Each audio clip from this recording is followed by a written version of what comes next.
8-year-old twins Dhahabu and Mapenzi are admitted to the Kilifi County Hospital in Kenya's coastal region. They are being treated for pneumonia, an infectious disease that is a leading killer of children globally. It has been a tough time for their mother. Dhahabu had a very high fever, so I took her to a dispensary. They tested her and found she did not have malaria. That's when we were referred to this hospital. Because of that referral, these girls were able to get the right diagnosis and treatment. But that isn't happening in many resource-limited settings, which lack test kits and laboratories for proper diagnosis. Medics are often forced to prescribe general drugs to treat a broad range of illnesses that their patients might have.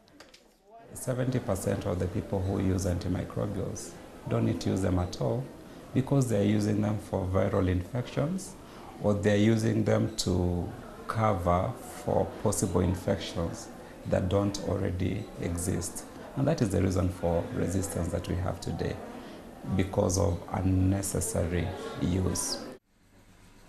No new antibiotics have been discovered for more than 30 years. If resistance to the available ones continues to grow, experts foresee an antibiotic apocalypse. And so there is effort to conserve the available medicine. There's research going on in other types of rapid tests, either to identify bacterial infections themselves or to identify markers which are produced by the body when you get an infection. So there's a marker called CRP, and there's some studies going on to see whether measuring this marker could help you choose which people get an antibiotic and which don't.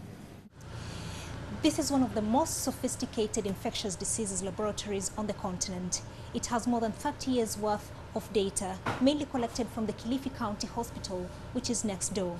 So in terms of understanding how people react to the available medicines, this is really the best case scenario.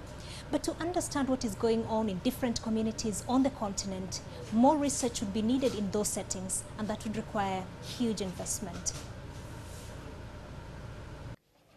To salvage the remaining drugs, experts say that both patients and health workers should work at preventing diseases in the first place. At the Kilifi County Hospital, vaccinating infants against pneumonia, for instance, has significantly reduced the number of admissions. And so the few patients who get infected, like the Dhahabu and Mapenzi, have a greater chance of getting medicine that actually works. Anne Soy, BBC News, Kilifi.